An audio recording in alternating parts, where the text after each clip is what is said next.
서커스단의 5형제가 있는데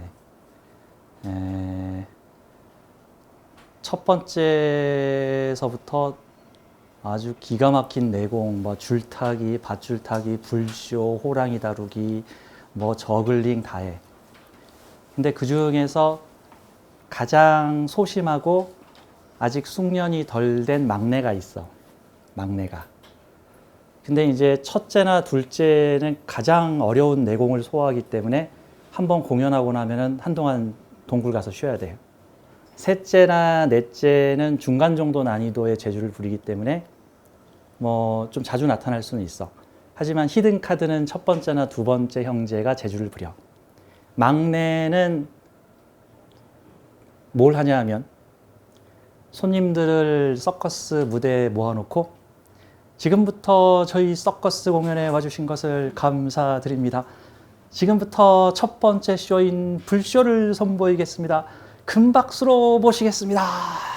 착 하면 그럼 이제 셋째나 넷째 형님이나 누나가 와서 막 불쇼를 선보여야 됩니다. 그런데 이 다섯째는 늘 걱정 불안이 있습니다. 왜? 불쇼를 선보이겠습니다 했는데 셋째나 넷째 안 나타나면 어떡하죠? 큰일 나죠. 그럼 이제 셋째 또는 셋째나 넷째가 야, 나 옷 좀 갈아입어야 되니까 너가 시간 좀 때우고 있어. 이러면 이제 다섯째는 오메나 죽었다는 겁니다. 도망도 못 가. 큰일 났어. 사람들은 표 환불해달라. 뭐 하는 거냐. 뭐 이럴 거 아니에요, 이제. 그래서 늘 다섯째 막내는, 이 소심한 다섯째 막내는 사람들을 보면 도망을 다니고 야 불쇼 좀 보여봐. 야 불쇼 내가 하는 거 아니야. 그건 셋째 형이 하는 거야. 야 너 호랑이 쇼 보여봐. 그건 첫째 형님이 하시는 거야. 뭐 도망을 다닙니다. 제가 지금 무슨 얘기를 하고 있냐면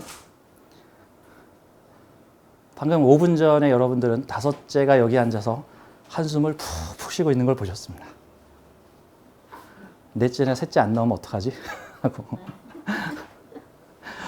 네, 그 정형돈인가? 좀 통통한 개그맨이 있는데 그분이 공황장애 때문에 방송을 못 나온다고 합니다. 이제 그걸 보고 사람들은 아니 어떻게 개그맨이 공황장애야? 카메라 앞에서 잘만 재주 부리고 온갖 익사를 다 부리더니 왜 텔레비에 왜 공황장애로 쉬고 있다는 대인기피 장애. 그게 그 사람의 기본을 이루고 있는 정신은 다섯째 막내입니다. 소심하고 얌전하고 조용하고. 그런데 특별한 상황에 처하게 되면은 첫째, 둘째, 셋째, 넷째 재주꾼들이 나와서 온갖 재주를 다 부리는데 문제는 이게 일정하지 않다는 겁니다.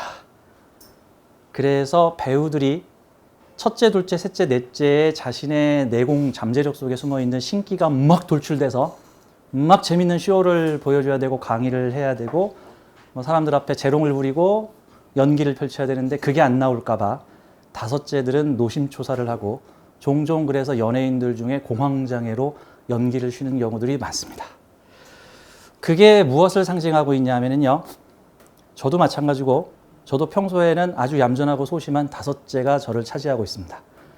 그래서 사람들이 뭐 하자 그러면 도망다니고 말 걸까 봐 숨어 있고 뭐 이런 형태입니다.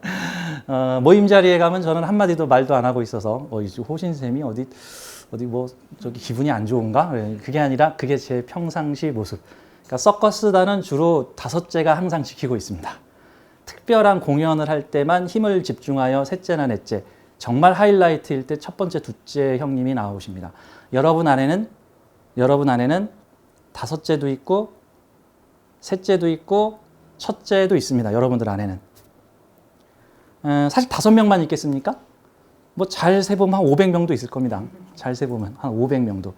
사랑에 빠졌을 때는 사랑에 빠질 때 나타나는 그분이 나타나신 거고 내가 남편과 귀샤대기를 잡고 싸울 적에는 전투적인 그분이 나타나신 거고 내가 뭐 돈 벌기 위해서 누군가한테 막 열심히 아부를 할 적에는 지금 자존심이 문제냐 돈이 중요하지 하는 그분이 나타나셨을 거고 사람은 각자 내 안에 다양하고 여러 가지 기질들이 숨어 있습니다. 그래서 이 사주 공부를 하러 오신 분들에게는 많은 분들이 이제 저한테 이렇게 물어보죠. 제가 공부해서 이거 할 수 있을까요? 물론 적극적으로 사주 공부를 하시는 분들은 이거를 내가 정말 타인을 상담하고 경우에 따라서는 직업까지도 갈 수 있겠는가를 물어오시는 적극적으로 공부하시는 분들, 또는 한번 공부해 보고 뭐 나만 알고 가족만 알아도 고맙지, 뭐 아직까지는 뭐 돈 벌 생각까지는 없어, 지금 나 괜찮은 직업 가지고 있어, 남편이 잘 벌어와, 굳이 뭐 그럴 필요까지 라고 하는 온건적인 나중에 보험 들어놓는 공부, 또는 호기심으로 인한 공부를 하실 수도 있겠지만, 궁극적으로 다른 사람의 사주를 보고 나의 사주를 보는 법, 특히 이제 다른 사람들의 사주를 볼 때 여러분들은 5번째 소심쟁이가 들어있어서 난 못할 것 같아, 못할 것 같아 라고 하시지만, 여러분 내면에는 다양한 내가 잠재되어 있습니다. 그래서 내 안에 들어있는 다양한 나를 끄집어내야 됩니다. 뭐 사람마다 뭐 조건이 다양할 수 있습니다. 뭐 특별한 음악을 들었더니 막 그 에너지가 충족될 수도 있고, 뭐 나이트 클럽에 가서 신나게 흔들었더니 튀어나올 수도 있고, 또는 그 일을 되게 잘하는 사람들과 어울렸더니 나의 잠재된 끼가 튀어나오는 경우도 있고, 뭐 가령 뭐 저 같은 경우는 이런 거 있어요. 사람들은 다 잠재되어 있습니다. 저는 군악대를 나왔는데, 군대에서 군악대에서 바리톤이라고 하는 그 좀 특이한 악기를 불었는데, 이 튜바처럼 생긴 악기를 불었는데, 이게 민간에서는 거의 쓰지 않는 악기라 군악대에서만 주로 쓰는 악기라, 군을 제대하고 나서 그 악기 잡을 일이 없었어요. 그 돈 주고 살려면 몇백만 원이라. 근데 쓸 데도 없고 그러니까 그러다가 몇 년 뒤에 예비군 훈련을 갔는데, 예비군 훈련을 갔더니 군악대 출신들은 따로 모아서 예비군 군악대로 이렇게 예비군 훈련을 4일 동안 받기를 했는데, 그래서 다시 내가 몇 년 전에 다루었었던 바리톤이라는 악기를 다시 내가 잡게 되었어요. 근데 4, 5년 만에 그 악기를 탁 잡고, 이게 피스 악기라서 처음에 소리 내기가 힘들어요. 픽픽 했더니 소리가 안 나는 거야. 4년 만에 악기를 잡았더니 소리가 안 나네. 픽픽픽픽. 어떻게 불더라? 기억이 안 나네. 머리는 까먹었는데 몸은 기억하고 있어. 근데 모르겠는 거야, 시동이. 그래서 다른 군악병, 현역 군악병한테 자네 와서 이거 소리 한 번만 내봐. 도레미파 소리만 한번 내봐. 그랬더니 네 알겠습니다 선배님 하고는 악기를 불고 보보보보보보보 라고 내주니까 알았다. 그 소리를 듣자마자 바리톤을 붙잡고 왕년 소식적 현역 시절의 군악 악기를 그대로 불어대니 뚜뿌뿌뿌뿌 하고 불어댑니다. 바로 듣자마자. 잠재되어 있는 에너지들이 있고요. 지금 이곳에 모인 여러분들은 우연이 아닙니다. 내가 무슨 바람이 불어서 이 코로나 전국에 날씨까지 추워지고 있는데 이곳에서 마스크 쓰고 이곳에서 이런 오프라인 강의까지, 이건 대단한 정성입니다. 대단한 정성입니다. 물론 오늘 강의는 유튜브 동영상에도 나갈 건데요. 유튜브로 보시는 분들도 대단한 정성인데 그것도 대단한 인연이죠. 근데 이렇게 오프라인으로 오신 분들은 어쩌면 더 대단한 인연. 야, 동영상으로 보겠다고? 넌 직접 가서 들어. 라고 내 마음속에 누군가가 내 엉덩이를 뻥 차서 지금 여기 왔을 가능성이 높죠. 우연이라는 건 없습니다. 우연은 다 신의 장난입니다. 우연이라는 이름으로 다 신이 우리를 이렇게 조종하고 있습니다. 무의식을 통해서. 무의식을 통해서. 이 뇌라는 애는 변명하는 기관입니다. 실은 무의식이 조종한 건데, 뇌는 자기가 판단했고 자기가 생각했고 내가 호신샘을 골랐다라고 생각하고 있습니다.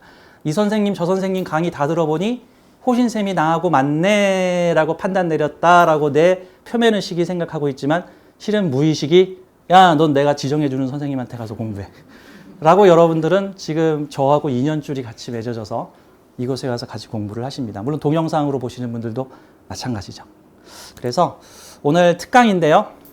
제가 기초튼튼반, 아주 기초반이었던 기초튼튼반이 끝나고 다음 주 화요일부터는 기초심화반이라고 하는, 명리를 조금 알아요. 근데 더 자세히 알고 싶어요. 조금 아는데 아직 체계가 안 잡혔어요. 체계를 좀 잡고 싶어요. 하시는 분들을 위한 강의가 기초심화반입니다. 물론 명리를 배우고 싶은데 하나도 몰라요 하시는 분은 저와 함께 기초심화반을 따라가시면서 기초튼튼반을 동영상으로 빨리 배워서 쫓아오시는 방법도 있습니다. 이 기초심화반은 앞으로 40강을 5개월 동안 진행을 할 거니까요. 그래서 오늘 특강 시간인데요. 다음 주에 시작되는 이 명리 기초심화반 광고 겸 홍보 겸 중간중간에 그 좀 러프하게 초보자를 위해서 명리에 관심 있는 분들을 위한 명리에 대한 이야기를 좀 해드리고요. 그 다음에 지금 여기 앉아 계신 분들은 어느 정도 명리에 대한 관심이 상당히 있으신 분들일 거라고 생각이 됩니다. 이분들에게 명리학이란 무엇인가, 명리학은 어떤 식으로 방향을 잡아야 하는가 라는 거에 대해서 오늘 얘기를 좀 해드리도록 하겠습니다.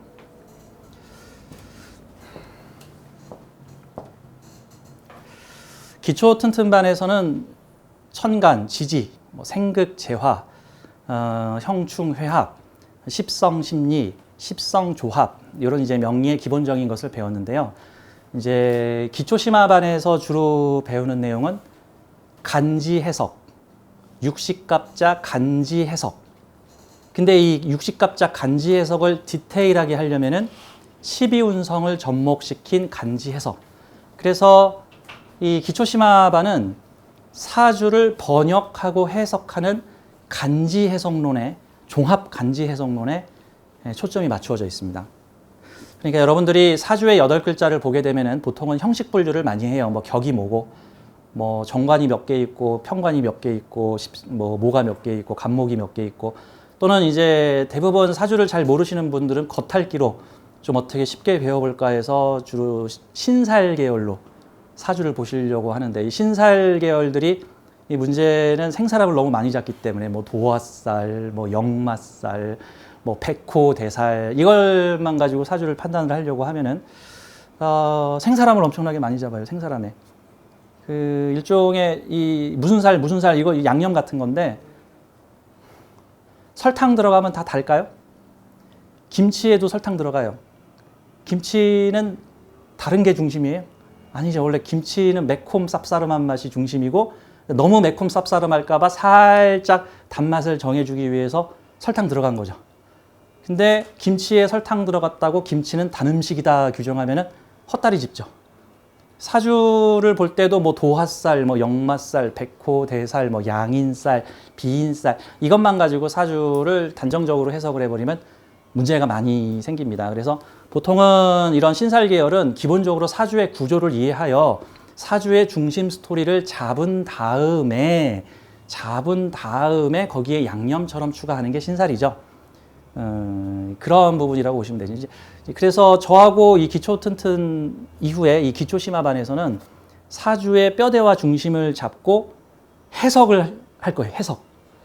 왜 사주의 해석을 제가 자꾸 이렇게 중요하게 강조를 하냐면은 사실 제 방식의 사주 해석 방식은 저는 이걸 이제 스토리텔링 명리라고 저는 이제 이름을 해서 제 블로그에도 보면은 호신샘의 스토리텔링 명리 이런 식으로 제가 왜 사주의 스토리텔링을 좀 강조해서 말씀을 드리냐 하면은 사주를 좋다, 나쁘다, 선하다, 악하다, 이렇다, 저렇다. 이제 가장 중요한 게 좋다, 나쁘다, 길하다, 흉하다죠. 이게 이제 이원성의 기초를 한 해석법이죠. 이거 아니면 저거, 이거 아니면 저거. 좋다, 나쁘다. 뭐 사주를 보고 좋다, 나쁘다.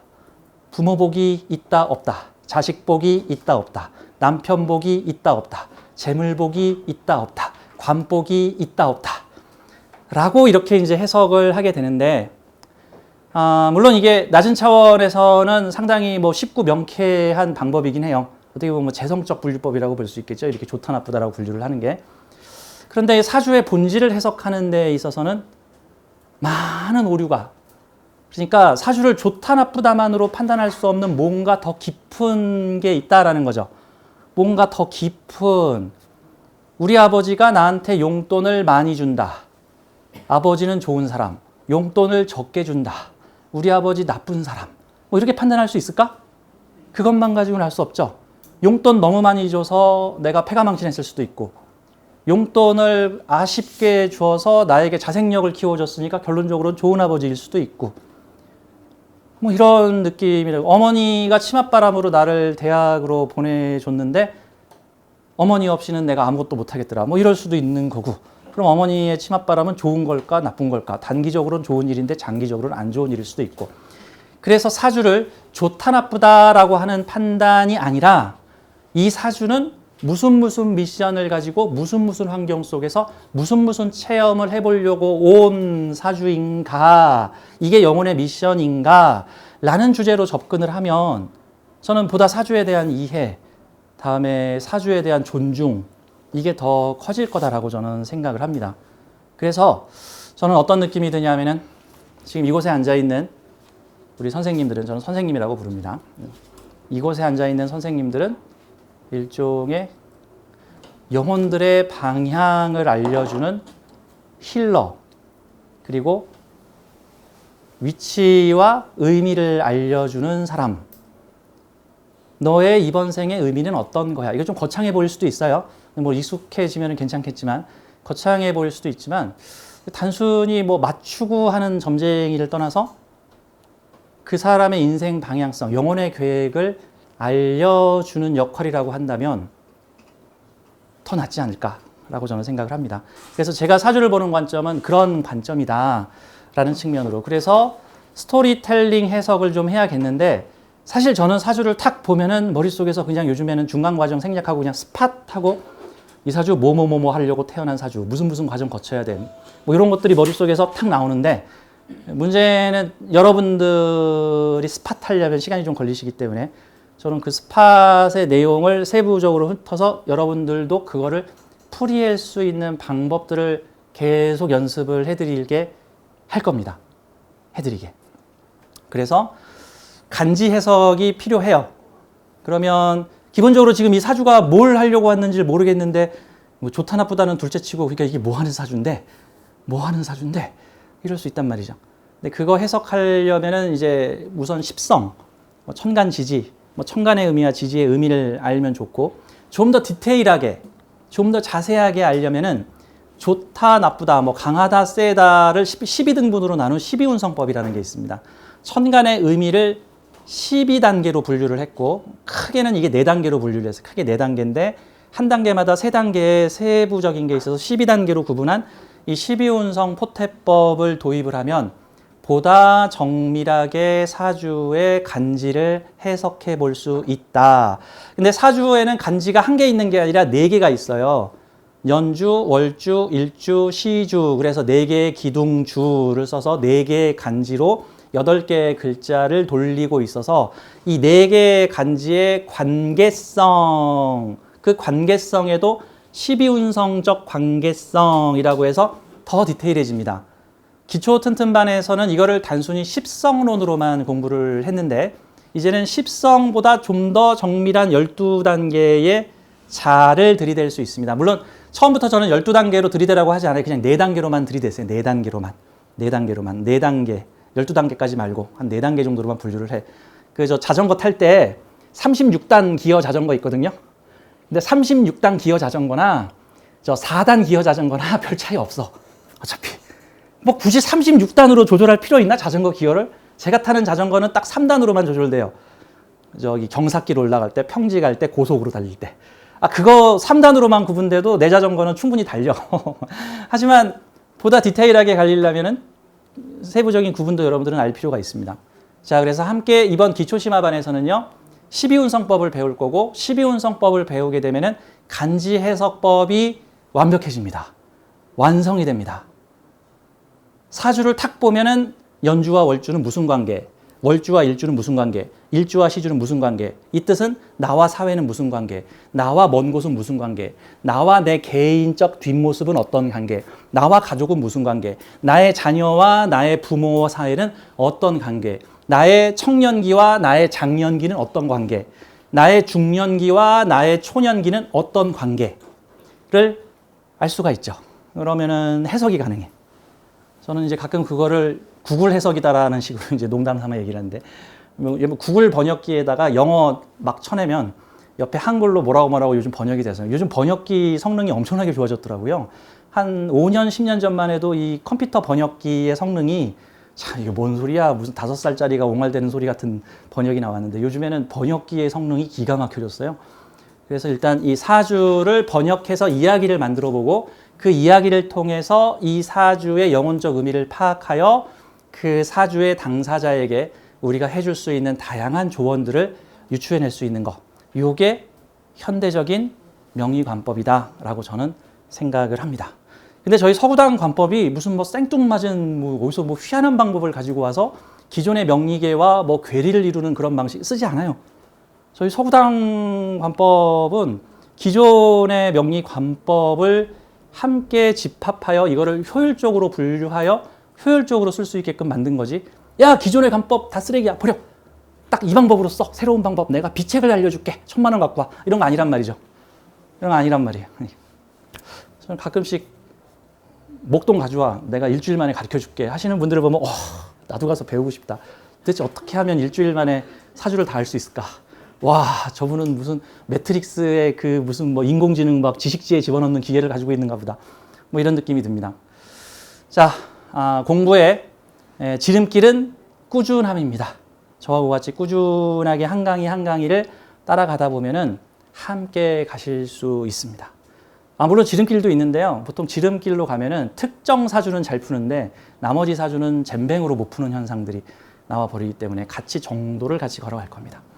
자, 오늘 첫 번째 시간과 요 다음 시간 이제 2시간 동안 저와 같이 사주 공부에 대한 얘기를 함께 해보도록 하겠습니다.